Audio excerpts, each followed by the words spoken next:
The dust kicked up around his boots as Yates Vance bent down with his index finger extended, tracing letters in the dry earth outside the Mercantile in Columbia, California, where the summer of 1878 had turned everything to powder and promise. Emma Morrison watched from the wooden sidewalk above, her arms full of brown paper packages containing flour and sugar, her dark hair pinned back under a simple bonnet that did nothing to hide the intelligence sparking in her green eyes. She had come to California 3 months prior from Boston, following her aunt, who had promised her a fresh start after Emma's engagement to a banker's son had dissolved in scandal when she refused to be silenced about his gambling debts. The West had seemed like fiction when she boarded that train, but now the heat and dust and endless sky felt more real than anything she had known back east. The cowboy below her moved his finger with surprising care, and Emma found herself leaning forward despite her better judgment to see what he was writing. She had noticed him before, of course. Everyone in Columbia knew Yates Vance. He worked the cattle ranch 15 miles south, came into town every 2 weeks for supplies, always polite, always keeping to himself. He was perhaps 25, she guessed, just a few years older than her own 22 years. His hands were calloused and strong, his face tanned from endless days under the sun, and something about the concentration in his expression as he wrote in the dust made her heart do an unexpected flip. When he finished, Emma could see her own name spelled out in careful letters. Emma. She could not help it. She laughed, the sound bright and unexpected in the quiet afternoon street. "Mr. Vance, have you taken to writing messages to the entire town, or am I meant to feel particularly honored?" Yates stood up quickly, dusting his hands on his worn denim pants, and Emma saw the flush creep up his neck. His eyes were blue, she noticed, the color of the sky just after dawn. "Miss Morrison, I did not realize you were standing there." "Clearly," she said, still smiling. "Otherwise you might have chosen a more private canvas for your artistic expression." He looked down at her name in the dust, then back up at her, and something shifted in his expression. The embarrassment faded, replaced by a determination that surprised her. "I have been trying to find the courage to speak to you for 2 months now." Emma felt her own smile falter, caught off guard by his honesty. 2 months? Since the day you arrived and gave that speech at the town meeting about the school needing better books and supplies. Yates took a step closer, tilting his head back to look up at her on the sidewalk.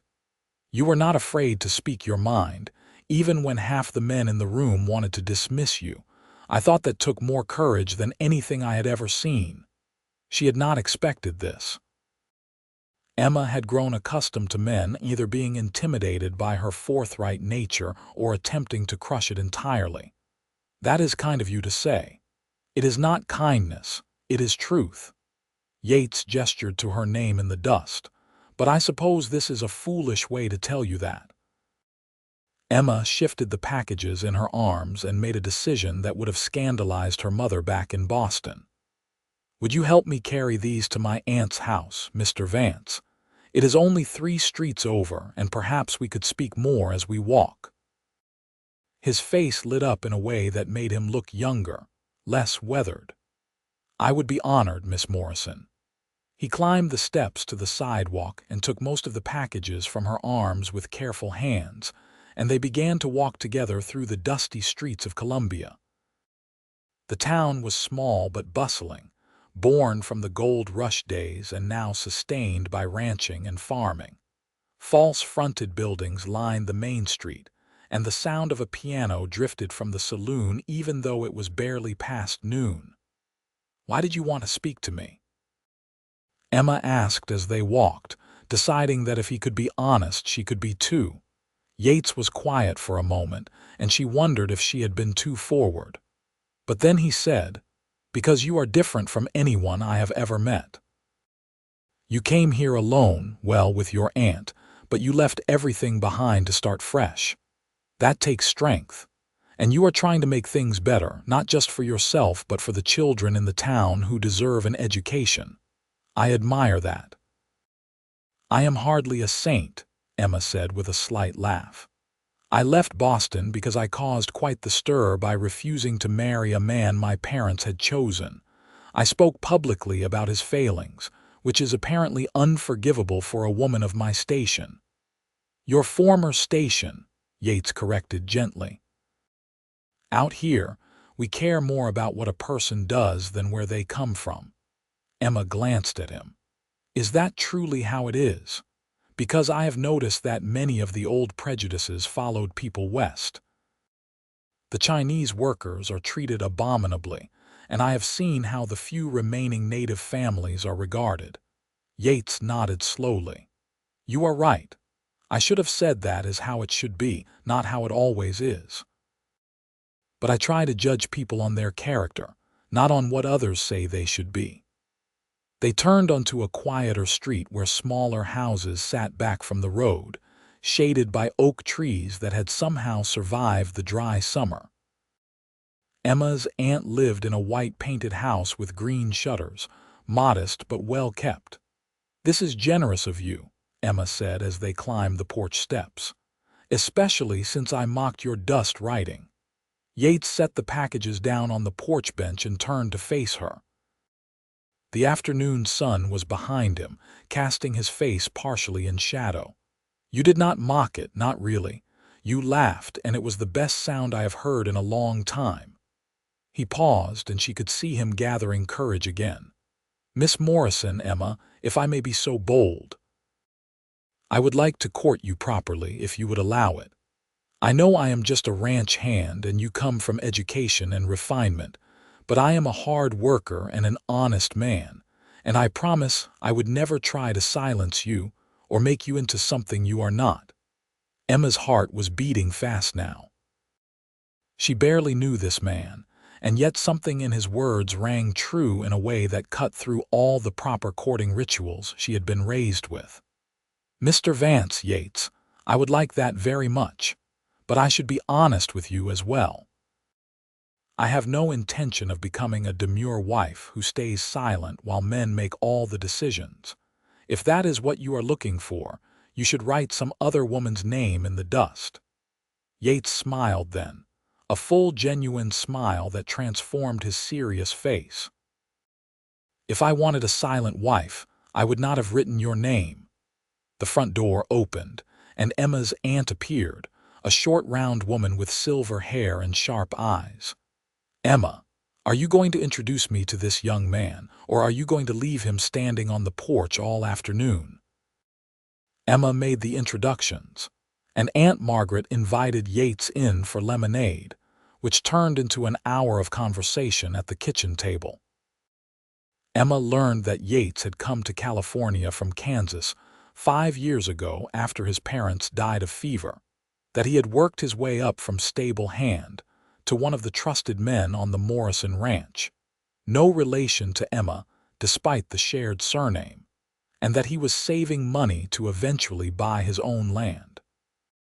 A man needs something to work toward, he explained, turning his glass in his hands. I do not want to work for someone else all my life. I want to build something, leave something behind. That is admirable, Aunt Margaret said, and Emma could hear the approval in her voice. Her aunt had always been more progressive than Emma's parents, which is why Emma had written to her when everything fell apart back east. We need more young people with that kind of ambition in this town. When Yates finally left, promising to call on Emma the following Sunday, Aunt Margaret turned to her niece with a knowing look. That is a good man, Emma. Different from those polished gentlemen you knew in Boston, but good where it counts. I barely know him, Emma protested, but she could feel the flush in her cheeks. Sometimes you know what you need to know right away, her aunt said. Your uncle, God rest his soul, I knew I would marry him the first day we met. He helped me when my horse went lame on the road, walked 3 miles with me to get help. That told me everything I needed to know about his character. Emma thought about Yates writing her name in the dust, about the careful way he had formed each letter. It was such a simple gesture, almost childish, and yet there had been something profound in it too. He had been trying to reach out to her to make a connection in the way he knew how. That night, lying in bed and listening to the sounds of the California night through her open window, Emma replayed their conversation in her mind. She had been so angry when she left Boston, so determined to prove that she did not need a man to define her, and she still believed that. But perhaps, she thought, there was a difference between not needing someone and choosing to let them into your life anyway. Sunday came with agonizing slowness. Emma helped her aunt with the washing and mending, worked on lesson plans for the school where she had begun teaching, and tried not to watch the clock. When Yates finally arrived at 3 in the afternoon, driving a small buggy borrowed from the ranch, Emma had changed her dress twice and redone her hair 3 times. "You look beautiful," Yates said when she opened the door, and the simplicity of the compliment made it more meaningful than all the flowery praise she had received from suitors back east. "Where are we going?" Emma asked as he helped her into the buggy, his hand warm and steady on hers. "There is a place I want to show you if you are willing to trust me." Yates climbed up beside her and took the reins. "It is about a half-hour's drive." "I trust you," Emma said, surprising herself with how much she meant it. They drove out of town, following a winding road that led into the foothills. Yates pointed out landmarks as they went, telling her stories about the area. He showed her where a mountain lion had been spotted last spring, where the best fishing holes were in the creek that ran through the valley, where the Morrison ranch began, covering thousands of acres of grazing land. "You like working there?" Emma asked. "At the ranch?" Yates considered the question.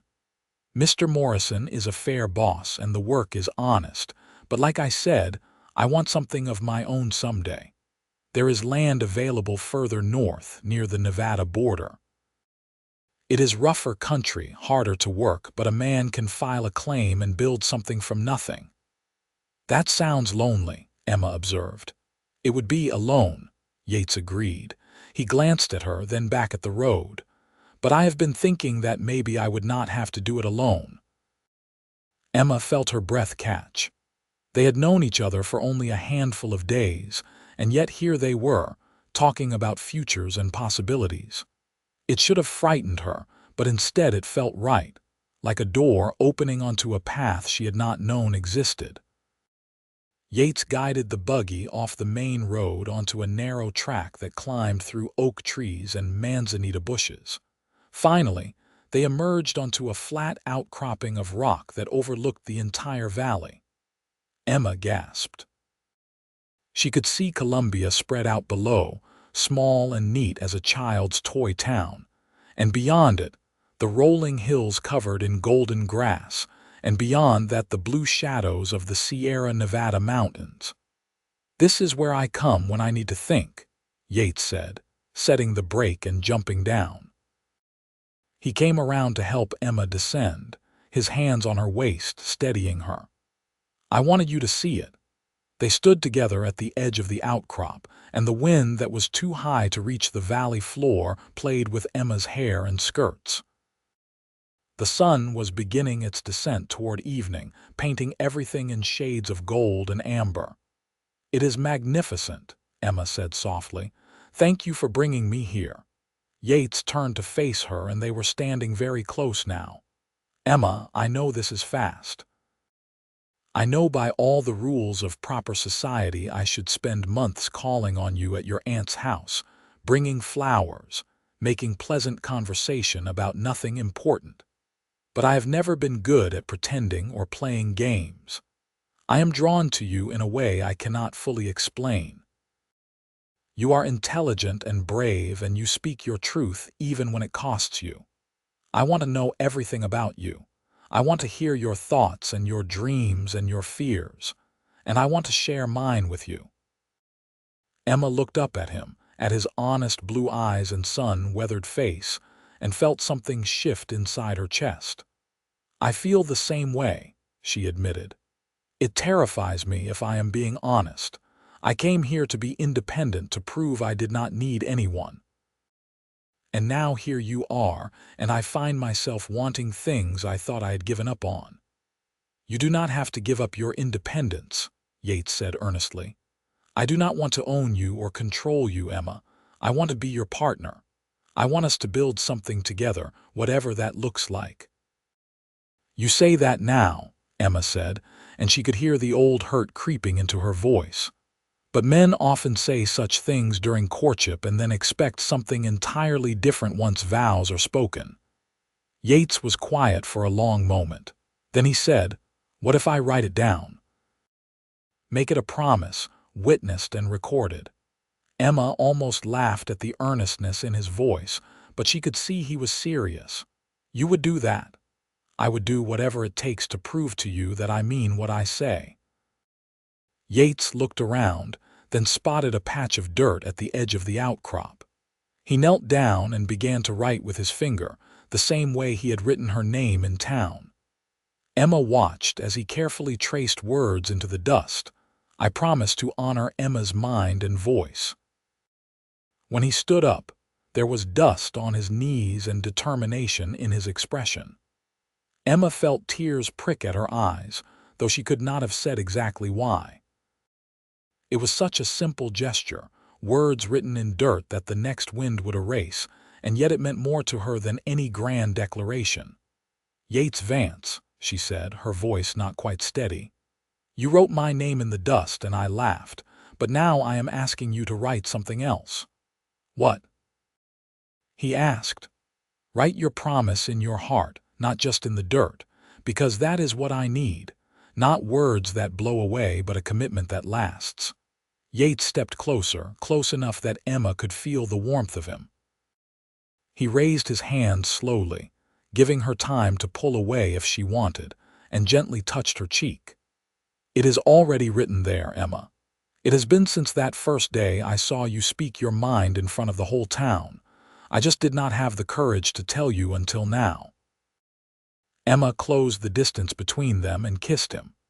It was her first real kiss, the fumbling embrace with her former fiancé hardly counting, and it was nothing like she had imagined. It was warm and sweet and tasted like sunlight and dust and promise. When they pulled apart, both slightly breathless, Yates was smiling. "I did not expect that." "Good," Emma said, surprising herself with her boldness. "A woman should be able to surprise the man she is courting, do you not think?" "I think," Yates said, pulling her close again, "that you will spend the rest of our lives surprising me, and I will love every minute of it." They stayed on the outcrop until the sun began to set, talking about everything and nothing. Emma told him about growing up in Boston, about the suffocating expectations and the constant pressure to be someone she was not. She told him about her love of books and learning, about her dream of opening a real school in Columbia with proper supplies and trained teachers. Yates listened to all of it, asking questions, never once suggesting that her dreams were too big or improper for a woman. In turn, he told her about his childhood in Kansas, about working alongside his father on their small farm, about the devastating year when fever swept through their community and took both his parents within a week of each other. He told her about the loneliness of those first years in California, about learning to be a cowboy when he had only ever known farming, about the satisfaction of good, honest work and the dreams he harbored of his own ranch someday. "I have $300 saved," he said as they drove back toward town, the first stars beginning to appear overhead. "It is not much, but it is a start. In another year or two, I might have enough for a land claim and some cattle to start a herd." "Where would this land be?" Emma asked. "There is a valley about 50 miles north of here, near a town called Grass Valley. The land is cheaper there because it is rockier, harder to work.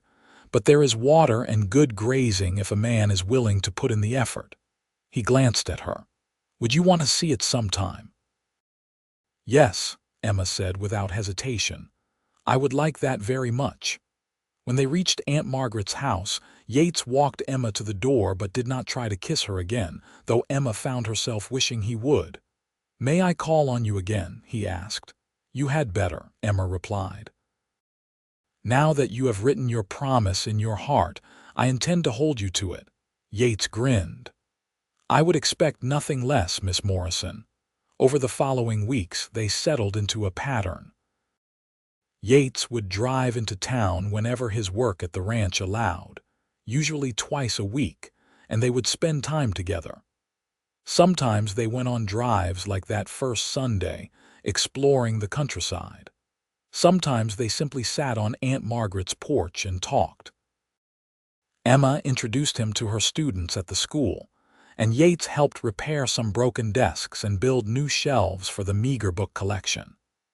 You are good with the children, Emma observed one afternoon as she watched him patiently show a group of boys how to properly sand a piece of wood. I like them, Yates said. They ask questions and want to learn. Too many adults forget how to be curious about things. Emma found herself falling deeper in love with him with each passing day. It was not just his kindness or his honesty, though those qualities drew her. It was the way he truly listened when she spoke, the way he never dismissed her ideas as frivolous or inappropriate. When she told him about her plan to start a lending library for the town, he immediately began building shelves. When she expressed frustration about the school board's reluctance to hire another teacher, he attended the next meeting with her and spoke up in support of her proposal. You did not have to do that, Emma said afterward as they walked home in the twilight. Yes, I did, Yates replied. You were right, and they needed to hear it from more than one voice. Besides, I meant what I said about being your partner. It was during one of their Sunday drives, about 2 months into their courtship, that things changed. They had driven further than usual, almost to the Morrison ranch itself, when they came upon a wagon broken down at the side of the road. An older Chinese man was trying to fix a broken wheel, his wife and 2 small children waiting in the shade of a nearby tree. Yates pulled the buggy over immediately. Looks like you could use some help, he called out. The man looked up, and Emma could see the wariness in his expression. She knew why. Chinese families faced constant discrimination, and sometimes outright violence from white settlers who saw them as competition for jobs and resources. We not cause trouble, the man said carefully. Wheel break, but I fix soon. I am sure you could, Yates said, climbing down from the buggy. But 2 sets of hands work faster than one. Let me help you. The man hesitated, then nodded. Emma went to sit with the woman and children, who introduced themselves as Mrs. Chen and her sons, ages 4 and 6. The boys were shy at first, but Emma pulled out the book she always carried with her and began reading aloud, doing funny voices for the different characters. Soon both boys were giggling, and Mrs. Chen was smiling. It took Yates and Mr. Chen about 30 minutes to repair the wheel well enough for the wagon to make it to town. When they finished, Mr. Chen bowed deeply. Thank you, thank you. Most people they not stop to help. Most people should be ashamed of themselves then, Yates said firmly. He looked at the loaded wagon. Are you moving? Mr. Chen nodded, his expression becoming guarded again. We have laundry in Colombia, but owner of building he sell to man who say no Chinese, so we go to Sacramento, find work there. Emma felt anger rise in her chest. She knew exactly which building he meant, and she knew the man who had bought it, a blustering businessman named Harold Crawford who made no secret of his prejudices. That is not right, she said. Your laundry was the best in town. Mrs. Chen smiled sadly. Thank you, miss, but is okay. We find new place, start again. As they drove away after Yates made sure the Chen family was safely on their way, Emma was silent for a long time. Finally, she said, "How can people be so cruel? That family was not causing anyone harm. They were just trying to make a living." "Fear makes people cruel," Yates said quietly. "They are afraid of anyone different from themselves, so they push them away rather than trying to understand them." He glanced at her. "But people like you, Emma, you give me hope that things can change. You do not accept injustice just because that is how things have always been." "One person cannot change the world," Emma said. "No," Yates agreed. "But one person can change their corner of it, and if enough people do that, eventually the whole world shifts." That night, Emma lay awake thinking about the Chen family, about injustice and courage and the kind of world she wanted to help build. And she thought about Yates, about the way he had not hesitated to help, about the respect he had shown Mr. Chen. This was the kind of man she wanted to spend her life with, she realized. Not someone who just made pretty promises, but someone whose actions matched his words. The next morning, Emma marched into the office of the Columbia Gazette and asked to speak with the editor. She wrote a letter for publication, detailing the Chen family's situation and calling on the community to question whether this was the kind of town they wanted to be. She signed it with her full name, knowing it would cause talk. The letter was published that Friday, and by Saturday, Emma had become the subject of heated debate in Columbia. Some people praised her courage in speaking out. Others, including Harold Crawford, were furious, calling her an outside agitator with no understanding of how things worked in California. Yates rode into town Sunday morning to find Emma on her aunt's porch, reading through a stack of letters that had been delivered, some supportive, some hostile. "I heard about the letter," he said, sitting down beside her. "Are you all right?" "I am fine," Emma said, though her hands trembled slightly as she set the letters aside. "I knew it would cause controversy. I just did not expect quite so much." "Do you regret it?" Yates asked. Emma thought about that. "No," she said finally. "Even if it makes me unpopular, even if it makes things difficult, it was the right thing to do. I cannot claim to stand for justice and education and then stay silent when I see people being treated unfairly." Yates took her hand.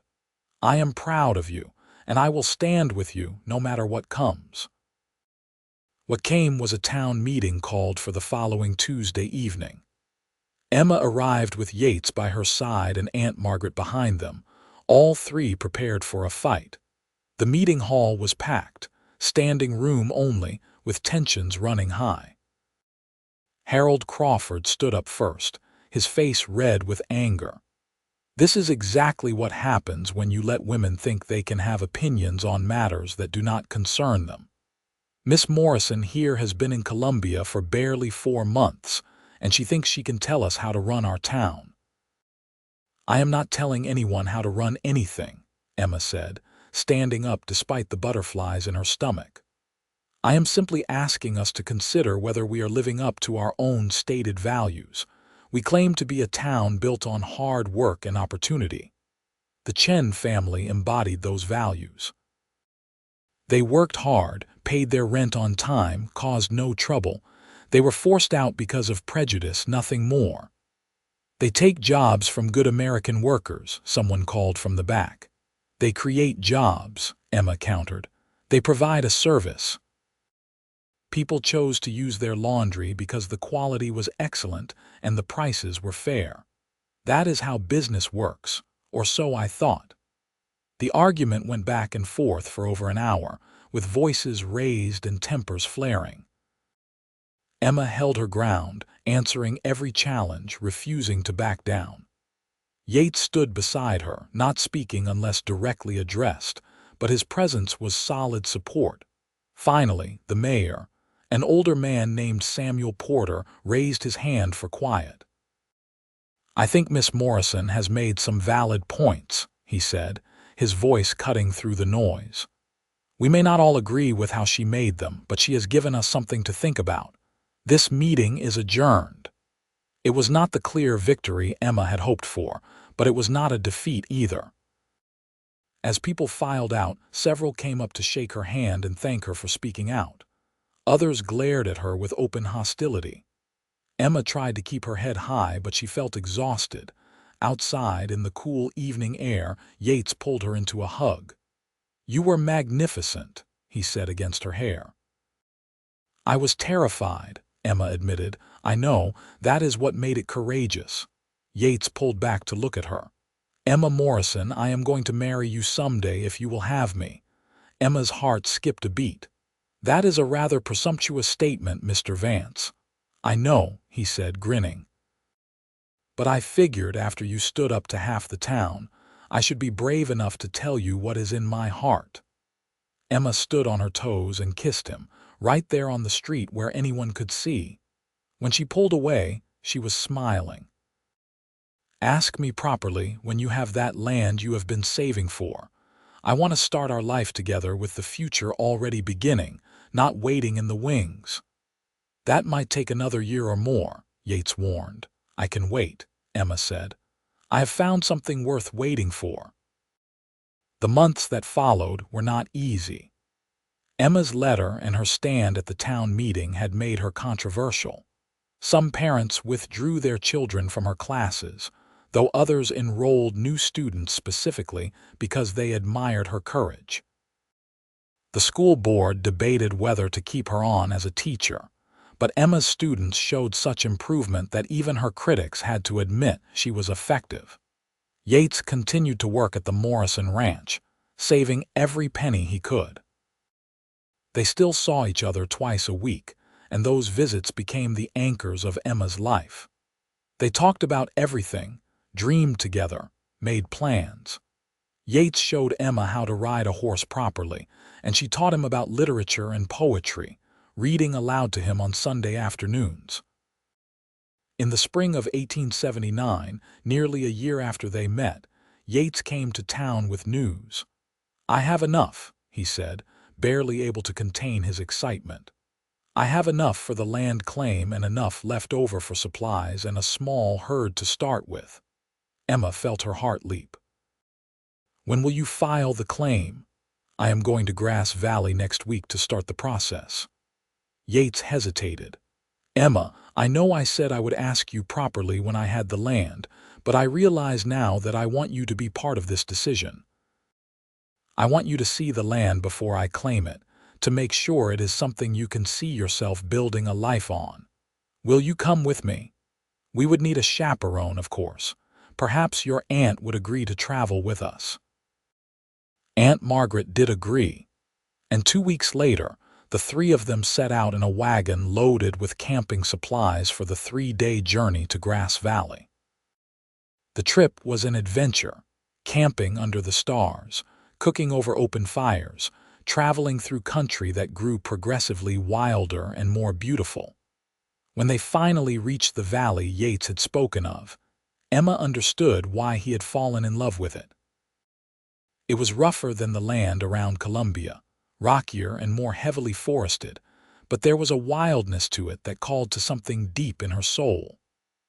A creek ran through the property, providing water year-round, and there were meadows for grazing surrounded by pine and oak forests. "What do you think?" Yates asked anxiously as they stood on a small rise overlooking the valley. Emma turned in a slow circle, taking it all in. She could picture it, a house near the creek, pastures carved out of the wilderness, children running through the meadows. "I think it is perfect," she said. "I think it is home." Yates let out a breath she did not know he had been holding. Then, right there on that hillside with Aunt Margaret as witness, he dropped to one knee. "Emma Morrison, you are the strongest, bravest, most intelligent woman I have ever met. You challenge me to be better, to think deeper, to care more about the world and the people in it. I want to spend the rest of my life as your partner, building this ranch together, raising children together, fighting for what is right together. Will you marry me?" Emma was crying now, tears streaming down her face. "Yes," she said. "Yes, absolutely yes." Yates stood up and kissed her, and Aunt Margaret applauded and wiped at her own eyes. "Well, it is about time," she said. "I was beginning to think you two would dance around this forever." They filed the land claim the next day in Grass Valley, and Yates signed the papers with his name and Emma's below it, listing her as joint owner. The clerk raised an eyebrow at that, women rarely being listed as property owners, but Yates stared him down until he processed the paperwork without comment. "It is our land," Yates explained as they left the land office. "Everything we build together. That means your name goes on every deed, every document. I meant what I said about being partners." Emma squeezed his hand, too moved to speak.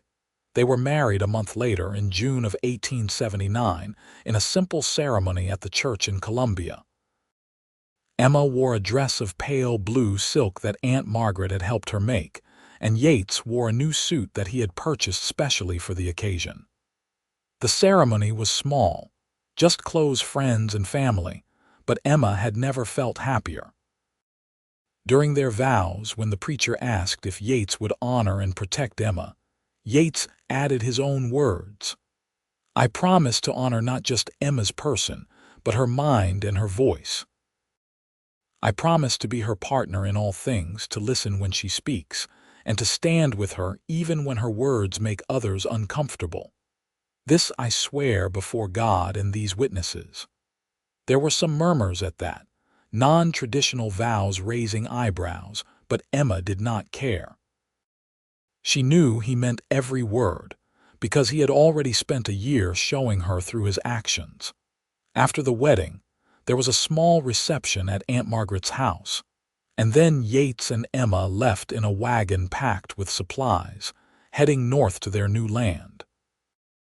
They stopped one last time at the overlook where Yates had first brought Emma, where he had written his promise in the dust. "You remember what you said that day?"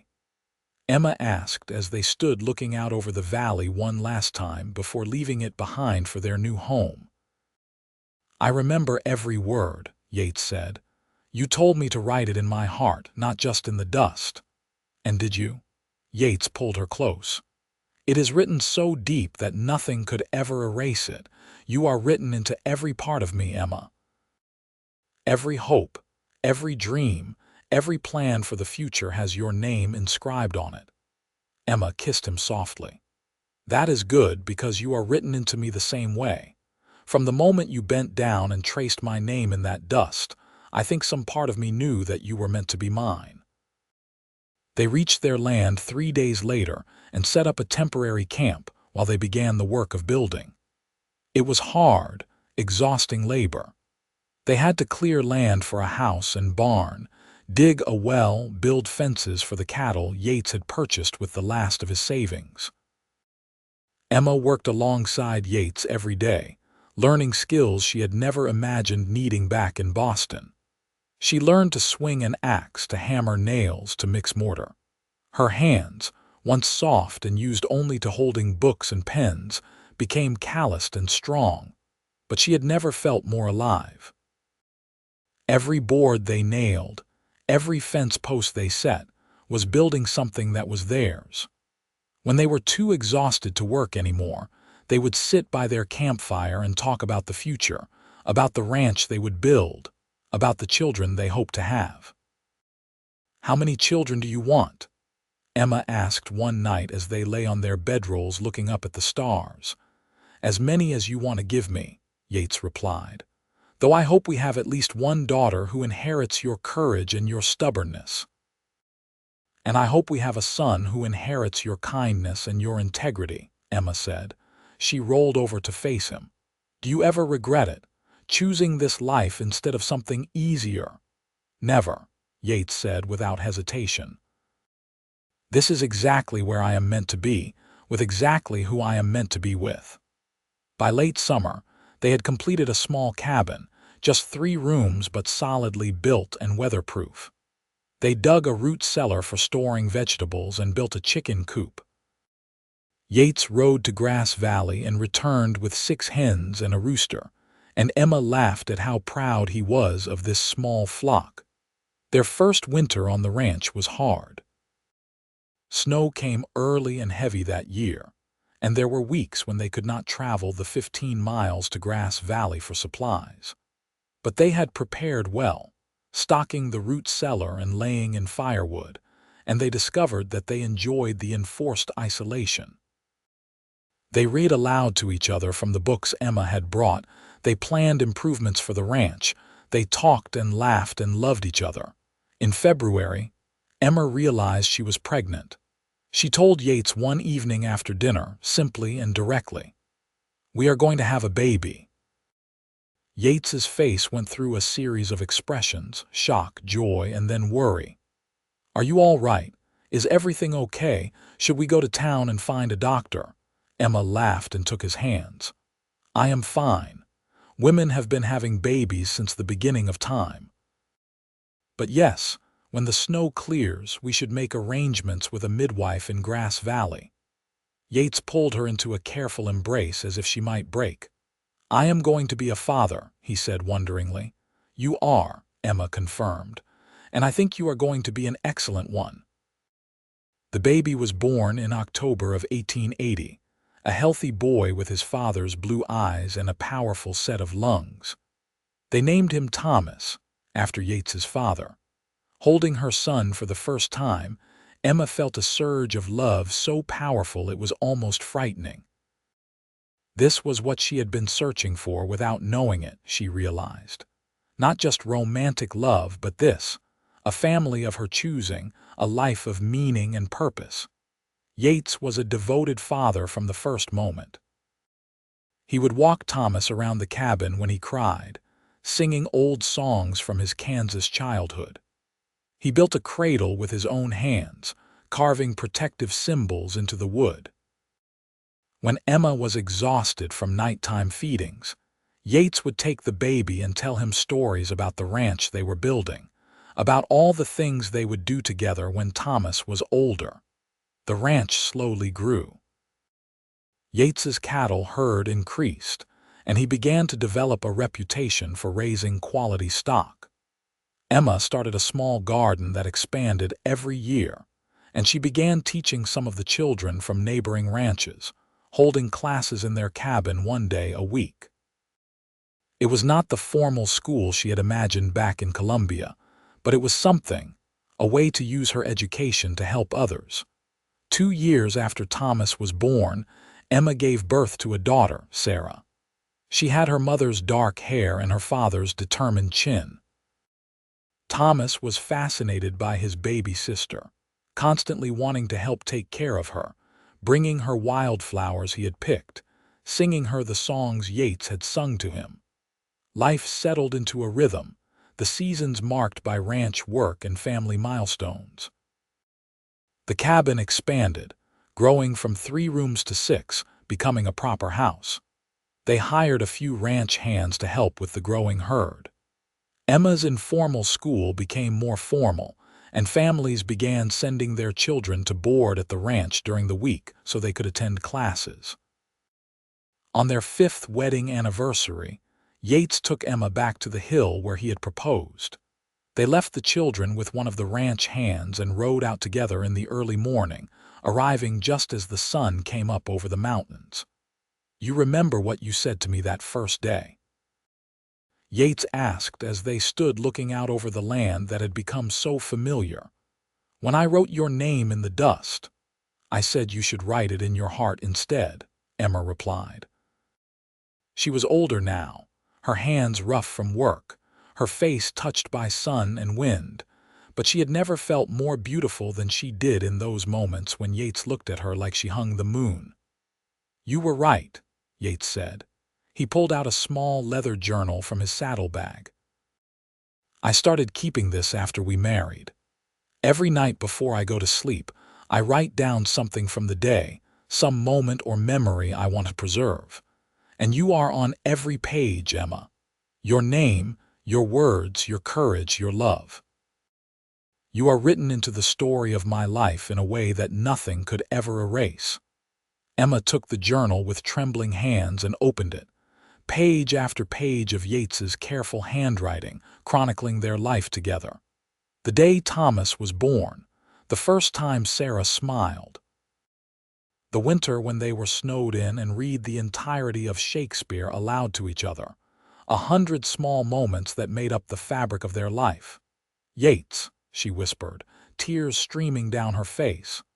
"I need you to understand," he said intently. "You changed everything for me. Before you, I was just surviving, working and saving and planning, but never really living. You taught me how to be brave, how to fight for what is right, how to love with everything I have. You wrote your name in my heart that day, Emma, and it has been there ever since, permanent and precious." Emma closed the journal and set it carefully aside. Then she cupped Yates's face in her hands and kissed him with all the love and gratitude and joy she felt. "And you wrote your promise in your heart," she said. "You promised to honor my mind and voice, and you have kept that promise every single day. You have been everything I needed, everything I never even knew I was searching for." They sat together on that hillside as the sun rose higher, talking about everything and nothing, the way they had on their first drive together 6 years ago. They talked about the children, about Thomas's fascination with the cattle and Sarah's love of Emma's books. They talked about the ranch, about plans to expand the herd, about Emma's dream of building a proper schoolhouse on their land. They talked about the future, about growing old together, about grandchildren someday. "I want to grow old with you," Emma said. "I want to sit on our porch when we are gray and wrinkled and watch our grandchildren play in the yard. I want to write the story of our life together, all the chapters still to come." "We will," Yates promised. "We have built something here that will last, Emma. Not just a ranch, but a family, a legacy of courage and love and partnership. Our children will grow up knowing that marriage can be a true partnership, that women's voices matter, that hard work and integrity mean something." They rode back to the ranch in the late morning to find controlled chaos. Thomas had apparently decided to help with the chickens and had left the coop open, resulting in birds scattered across the yard. Sarah was sitting in the dirt, laughing at the spectacle, covered in mud. The ranch hand they had left in charge looked relieved to see them return. Emma and Yates looked at each other and burst out laughing. This was their life, beautiful and messy and perfect in its imperfection. The years continued to pass, marked by growth and change. The ranch prospered as Yates's reputation for quality cattle spread. Emma's school became established enough that they built a dedicated schoolhouse on their property, and she was able to hire an assistant teacher. Thomas grew into a serious boy who loved working alongside his father, learning every aspect of ranch management. Sarah inherited her mother's love of learning and her father's practical skills, equally comfortable with books or horses. In 1887, when Thomas was 7 and Sarah was 5, Emma gave birth to twins, a boy and girl they named Daniel and Grace. Yates joked that they now had enough children to run the ranch themselves, and Emma swatted his arm affectionately, while privately thinking that their family felt complete. During those busy years, with 4 children and a growing ranch and Emma's school, there were times when life felt overwhelming. But Yates never wavered in his support of Emma's work.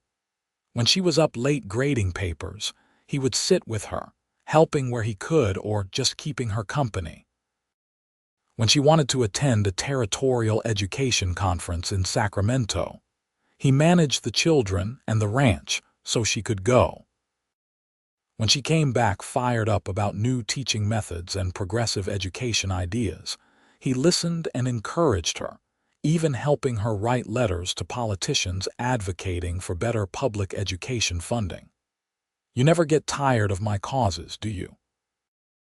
Emma asked him one night after she had talked his ear off about the need for teacher training programs. "Never," Yates said. Your passion for making the world better is one of the things I love most about you. Besides, you have never tried to silence my opinions either. That is what partnership means. Emma thought back to that first day, to Yates writing her name in the dust, to her challenge that he write his promise in his heart instead. He had done that, and so much more. He had shown her every day through his actions that he valued her as an equal, that he saw their marriage as a true partnership. As the children grew older, Emma and Yates made sure to teach them the values they held dear. They spoke openly about injustice and the importance of standing up for what was right. When a Japanese family moved to Grass Valley and faced discrimination, the Vance family was among the first to welcome them and defend them against prejudice. When the local government tried to pass laws restricting where Chinese workers could live, Emma organized a petition and Yates spoke at town meetings, their children watching and learning. Why do people hate others just for being different? Thomas asked one night at dinner when he was about 10. Because hatred is easier than understanding, Yates explained. It takes courage to question what you have been taught, to see people as individuals rather than as groups. But that courage is important. You will face moments in your life when you have to choose between doing what is easy and doing what is right. I hope your mother and I are teaching you to choose right. Like when Mama wrote that letter in Colombia, Sarah asked. She had heard the story many times, always asking for more details. Exactly like that, Emma said. I knew it would make people angry, but I could not stay silent. Sometimes the most important thing you can do is speak up, even when your voice shakes. The children absorbed these lessons and grew into remarkable young people. Thomas combined his father's work ethic with his mother's sense of justice, often defending younger or weaker children at school. Sarah was fierce and intelligent, reading everything she could get her hands on and asking questions that sometimes stumped even Emma. The twins, Daniel and Grace, were still young but showed signs of the same independence and courage their parents prized. In 1890, when Emma was 34 and Yates 37, they decided to take a trip back to Colombia. It had been over a decade since they had left, and they were curious to see how the town had changed. They left the children with a trusted neighbor family and made the journey south, retracing the route they had traveled as newlyweds. Colombia had grown in the intervening years. New buildings lined the main street, and the population had increased significantly. But some things were the same. The mercantile where Yates had written Emma's name in the dust was still there, looking a bit more weathered but still in business. Should I write your name again? Yates teased as they stood outside the store. I think once was enough, Emma said, laughing. Besides, you have been writing it in more permanent places ever since. They visited Aunt Margaret, who was now quite elderly but still sharp as a tack. She cried when she saw them, pulling Emma into a long embrace. Look at you, she said, holding Emma at arm's length. You are happy, truly happy. I knew that boy was special the first day he carried your packages.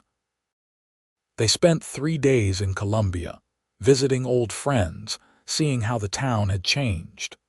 The school Emma had taught at had expanded, now occupying a new building with 3 teachers.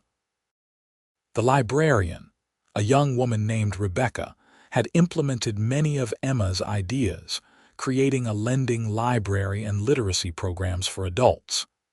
You started something important here, Rebecca told Emma over tea. People still talk about your letter, about how you stood up to the town council. It inspired others to speak up too. We have a women's auxiliary now that advocates for education and social reforms.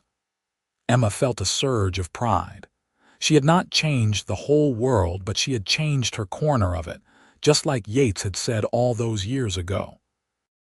On their last night in Colombia, Emma and Yates walked to the overlook where they had shared their first kiss. It was sunset, the same time of day, and the valley spread out below them painted in gold and shadow. You ever wonder what would have happened if you had not stopped that day? Emma asked. If you had not written my name, no, Yates said, because I believe we were meant to find each other. Maybe not at that exact moment, but somehow, some way. You were what I was searching for, even before I knew I was searching. Emma leaned against him, his arms solid around her shoulders. I used to think independence meant not needing anyone, she said quietly. But you taught me that true independence is choosing to share your life with someone who honors your wholeness, who never asks you to be less than you are. You taught me that love is not ownership, Yates replied. It is partnership and respect and mutual growth. Every day with you has made me better than I was before. They stood together as the sun sank below the horizon, two people who had found in each other exactly what they needed. The dust where Yates had once written Emma's name was long since blown away, but the promise he had written in his heart remained, strong and steady and true. When they returned to the ranch, the children ran out to meet them, all talking at once about what had happened while they were gone. Thomas had helped deliver a calf. Sarah had finished an entire book of advanced mathematics. The twins had built a fort in the woods. Emma and Yates listened to all of it, drinking in the chaos and joy of their family. That night after the children were in bed, Emma and Yates sat on their porch looking at the stars. The ranch was quiet except for the normal night sounds, cattle lowing in the distance, wind rustling through the pines. "Are you happy?" Yates asked, as he did sometimes. "Completely," Emma said. "This life, this family, this partnership we have built, it is more than I ever dreamed possible." Yates pulled out the leather journal he had shown her years ago, now quite full. "I think it is time to start a new volume," he said. "This one is almost complete." Emma took the journal and flipped through it, seeing their life chronicled in Yates's careful handwriting. Birthdays and holidays, first words and first steps, triumphs and challenges. A complete record of their love story written in ink that would not fade. "Save this," Emma said, handing it back. "Someday our grandchildren will want to read it, to know how their grandparents built this life." "I will save them all," Yates promised. "The whole story of us, preserved for future generations." The years continued their steady march forward. The children grew and eventually began to leave the nest.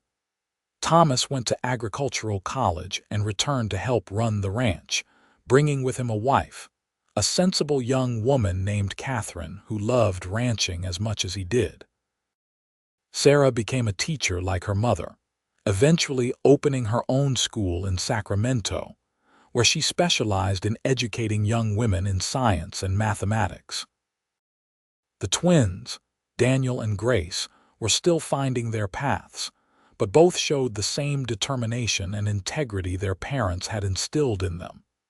As grandchildren began to arrive, Emma and Yates found new joy in this stage of life. They were older now, graying and slowing down, but still active and engaged. Yates still managed the ranch with Thomas, though he delegated more of the physical labor. Emma still taught, though she now focused on training younger teachers rather than managing a classroom herself. On their 20th wedding anniversary in 1899, their children organized a celebration at the ranch. Friends and neighbors came from miles around, and there was food and music and dancing. During the party, Thomas stood up to make a toast. "Most of you know that my father was just a cowboy when he met my mother," Thomas began. "He was not wealthy or educated or particularly refined, but he had something more important than any of that. He had integrity and courage, and the wisdom to recognize that the woman he loved was his equal in every way. He never tried to diminish her light so that his could shine brighter. Instead, he lifted her up, supported her dreams, and built a partnership with her that has been an example to everyone who knows them. Emma felt tears sliding down her cheeks as Thomas continued. And my mother, she taught us that a woman can be strong and independent and still choose to share her life with a partner. She showed us that marriage does not have to mean sacrifice or subjugation, that two strong people can build something together that is greater than what either could build alone. Their love story is not a fairy tale where the prince rescues the princess. It is something better, a story of two people who chose each other every single day, who worked together to build something meaningful, who never lost sight of what matters most. After the toast, after the applause and the tears, Emma and Yates slipped away from the party for a few minutes. They walked to the creek where they had first imagined building their house, where the water still ran clear and cold over smooth stones. 20 years, Emma marveled. Sometimes it feels like yesterday that you were writing my name in the dust outside that mercantile. And sometimes it feels like we have always been together, Yates added. He took her hand, his grip still strong despite the arthritis beginning to gnarl his fingers. I would not change a single moment, Emma, not the hard times or the struggles or the doubts. All of it brought us here to this life we have built. Emma squeezed his hand. Do you remember what I said to you that day, when you wrote my name in the dust and I laughed? You said I should write it in my heart instead where it would last, Yates recited. And did you? Emma asked, even though she knew the answer. Yates brought her hand to his chest, pressing her palm against his heart. Every beat of my heart speaks your name, Emma. It has from that first day, and it will until my last breath. You are written into the very fabric of who I am. Emma rose up on her toes, easier now that age had stolen some of Yates's height, and kissed him softly. You wrote your promise there too, that you would honor my mind and voice, be my true partner, and you have kept that promise every single day for 20 years. I will keep it for 20 more and 20 after that, as long as we are given, Yates vowed. They walked back to the party hand in hand, to the family they had created and the life they had built. The ranch stretched out around them, carved from wilderness through hard work and determination, a testament to what two people could accomplish together when they truly valued and respected each other. As the new century dawned in 1900, Emma and Yates stood on the threshold of their later years with satisfaction and hope. The ranch was thriving under Thomas's management, though Yates still offered advice and helped where he could. Emma's influence on education in the region continued to expand, with former students of hers now teaching across California and citing her as their inspiration.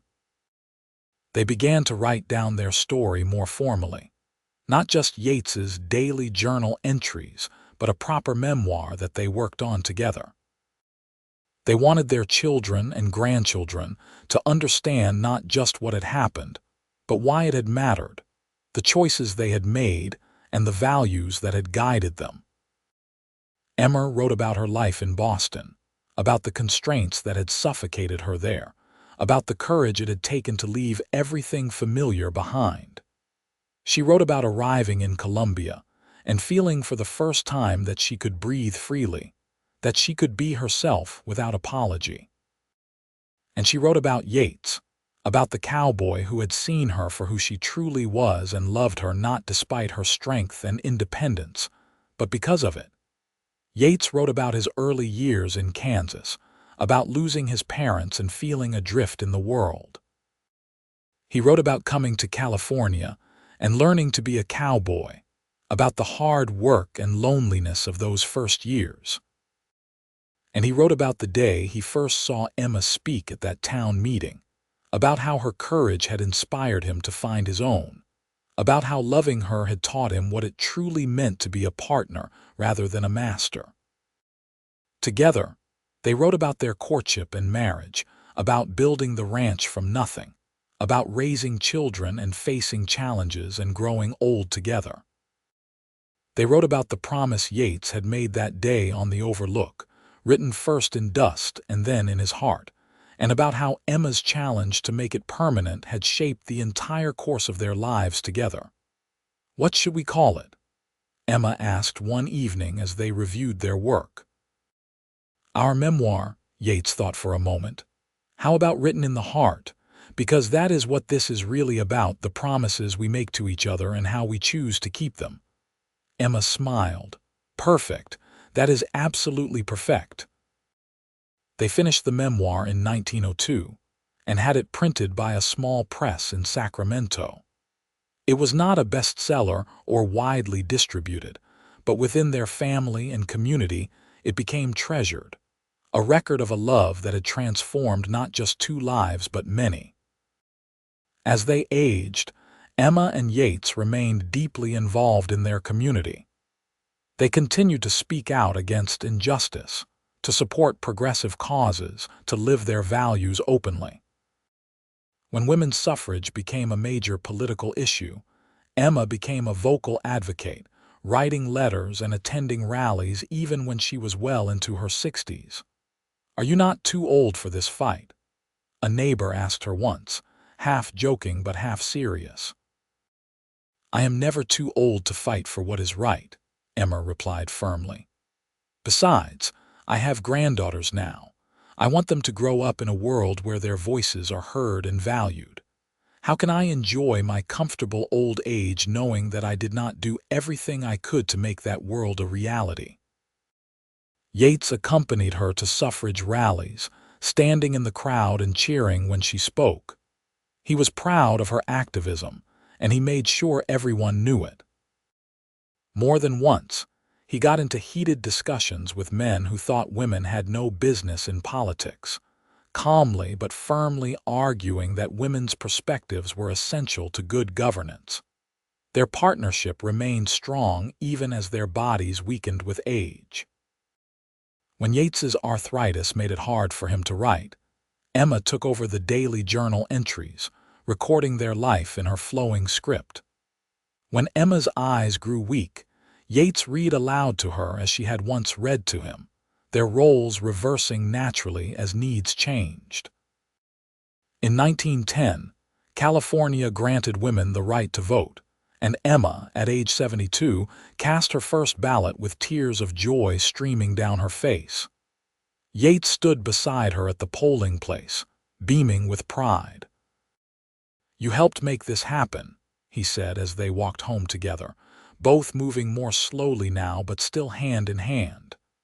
"We helped make it happen," Emma corrected.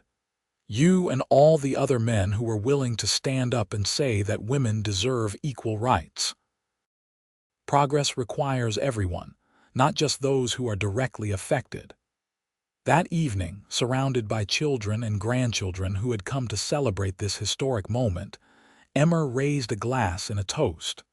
"To partnership," she said, her voice still strong despite her years. "To the men who see women as equals and the women who refuse to accept anything less. And to my husband, who saw me truly from the very first day and never once asked me to be smaller or quieter or less than who I was meant to be." Yates raised his own glass. "To my wife, who taught me that true strength is not about dominance but about mutual respect and shared purpose. Who showed me that the best thing a man can do is stand beside a strong woman and work together toward common goals." Their grandchildren absorbed these lessons, carrying forward the values that Emma and Yates had worked so hard to live out. The girls grew up knowing they could pursue education and careers, that their voices mattered, that they did not have to choose between independence and love. The boys grew up understanding that real manhood was about character and integrity, not dominance, that respecting and supporting the women in their lives was not weakness but strength. As Emma and Yates entered their late 70s, they began to slow down significantly. Yates's heart was weakening, and Emma's joints ached constantly. but they still sat together on their porch every evening, watching the sunset and talking about their day. The ranch was now fully in Thomas's capable hands, and Sarah visited regularly with her husband and children. Daniel had become a lawyer, fighting for social justice in San Francisco, and Grace had married a teacher and opened a progressive school in Oregon. "We did well," Yates said one evening as they sat wrapped in blankets against the spring chill. "Our children and grandchildren, they are good people who care about making the world better." "We did very well," Emma agreed. "We built something that will last beyond us, not just the ranch, but a legacy of values and love." Yates was quiet for a long moment. Then he said, "I am not afraid of dying, Emma. I have lived a full life, a happy life. My only regret would be leaving you." Emma felt tears prick at her eyes. They had talked about this before, the inevitable fact that one of them would go first. "And my only regret will be the time I must spend without you, however long or short that may be. But I am not afraid either. We have loved each other well, Yates. We have lived fully and honestly and courageously. There is no greater gift than that." "Do you remember what you told me that first day at the Overlook?" Yates asked. "When I wrote my promise in the dust." "I told you to write it in your heart instead," Emma said, "where it would be permanent." "You were right," Yates said softly. "That is where the important things should be written. On our hearts, in our actions, in the way we treat each other every single day. The dust blows away, but love and respect and partnership, those things last. Those things change the world." Emma took his hand, gnarled with arthritis and spotted with age, and brought it to her lips. "You wrote my name in your heart, and you wrote your promise there too. And you have honored both every day for more than 30 years. I could not have asked for more." "And you gave me your heart in return," Yates said. "You trusted me with it, even when you had reason to be wary. You let me be part of your dreams and your struggles. You made me better than I ever could have been alone." They sat together as the stars came out, as they had done thousands of times over their long marriage. The ranch was quiet around them, peaceful in the gathering darkness. Somewhere in the house, they could hear their great-grandchildren laughing, the next generation already carrying forward the story that Emma and Yates had begun. Yates passed away peacefully in his sleep 2 months later, Emma beside him in the bed they had shared for more than 3 decades. He was 78 years old and had lived to see his children grown and successful, his grandchildren becoming adults, and his great-grandchildren taking their first steps. Emma held his hand as he took his last breath, whispering that she loved him, that she would carry him in her heart until they met again. The funeral was large, with people coming from across California to pay their respects. Yates had touched many lives through his integrity, his kindness, and his willingness to stand up for what was right. Speaker after speaker told stories about how he had helped them, inspired them, shown them what it meant to be a good man. But it was Emma who gave the final eulogy, standing at the front of the church with tears streaming down her face but her voice strong and clear. "My husband once wrote my name in the dust, a simple gesture outside a mercantile in Colombia more than 30 years ago. I laughed and told him to write it in his heart instead, where it would last. He took that challenge seriously, more seriously than I knew at the time. He did not just write my name in his heart, he wrote his promise there too. His promise to honor my mind and voice, to be my true partner, to never ask me to be less than who I was. And he kept that promise every single day until his last breath." Emma paused, looking out at the crowd, at her children and grandchildren, at the community that Yates had helped build. "Yates taught me that love is not about possession or control. It is about mutual respect, about two people choosing each other every day, about building something together that neither could build alone." He showed me that a strong man is not threatened by a strong woman, but instead celebrates her strength and stands beside her. These lessons changed my life, and through our children and grandchildren, they will continue to change lives for generations to come. She gripped the podium, her knuckles white, holding herself together through sheer force of will. So I want to challenge everyone here, especially the young people, to think about what you write in your hearts. Not just words, but promises and values and commitments. Write them deep and permanent, then live them out every single day. That is Yates's legacy. Not just the ranch he built or the family he raised, but the example he set of how to live with integrity and love. Emma lived another 5 years after Yates passed, remaining active and engaged despite her grief. She continued to advocate for women's rights, to write and teach, to spend time with her ever-growing family. She found comfort in the memoir she and Yates had written together, reading passages aloud to her grandchildren and great-grandchildren, keeping his memory alive through stories. She often visited Yates's grave, a peaceful spot on a hill overlooking the ranch they had built together. She would sit beside the headstone and talk to him, telling him about the children and grandchildren, about the state of the ranch, about political developments and social progress. Sometimes she would trace his name carved into the stone, remembering how he had once traced her name in the dust, beginning a love story that had transformed both their lives. On what would have been their 38th wedding anniversary, Emma made one final trip to that hillside. She was 81 now, frail and tired, and she knew with the certainty of someone who has lived a long life that her time was drawing to a close. She sat beside Yates's grave with some difficulty, her joints protesting the movement. "I miss you," she said aloud, not caring if anyone heard her talking to a gravestone. "Every single day I miss you, but I am grateful too, grateful for every moment we had together, for the life we built, for the love we shared." She pulled out the first journal Yates had kept, the one he had shown her on their 5th anniversary. She had read it countless times over the years, but she opened it again now, reading his careful handwriting, his chronicle of their early days together. Every page was a love letter, a testament to promises kept and a partnership honored. "You wrote my name in your heart," Emma said softly. "And you wrote it in these pages too. You wrote our whole story, Yates, and what a beautiful story it has been." Emma passed away quietly in her sleep 3 days later, surrounded by family in the house she and Yates had built. She was buried beside him on that hillside, their headstones side by side, facing the valley and the mountains beyond.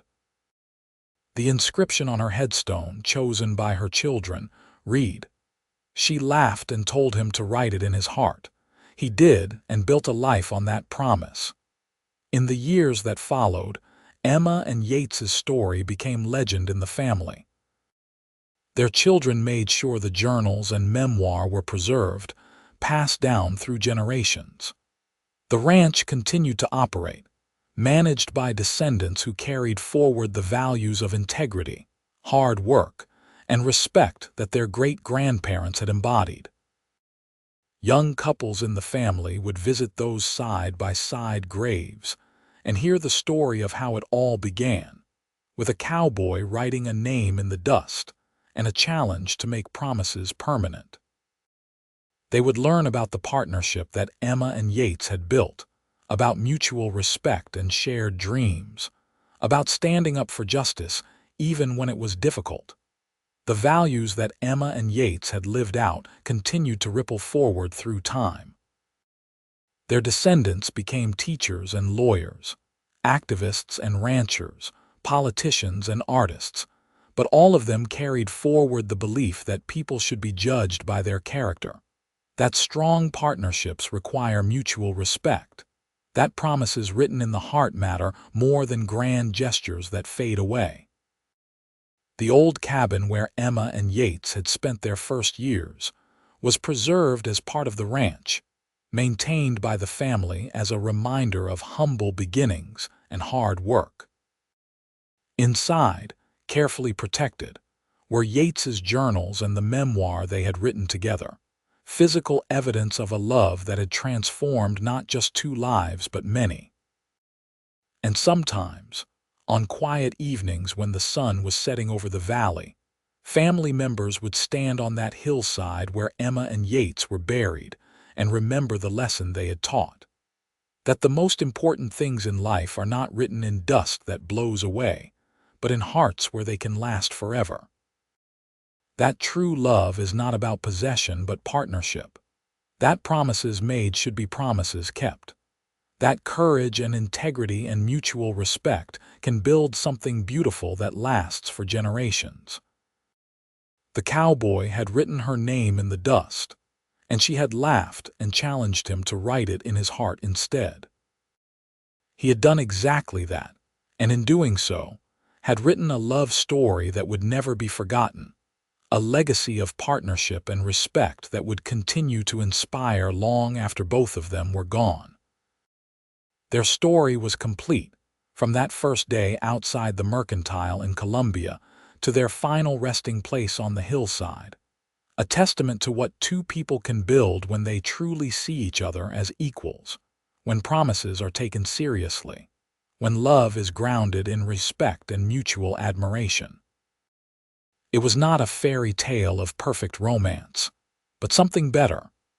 A real story of two flawed humans who chose each other every day, who worked hard and loved deeply, who left the world better than they found it. And that, in the end, was the greatest legacy anyone could leave behind.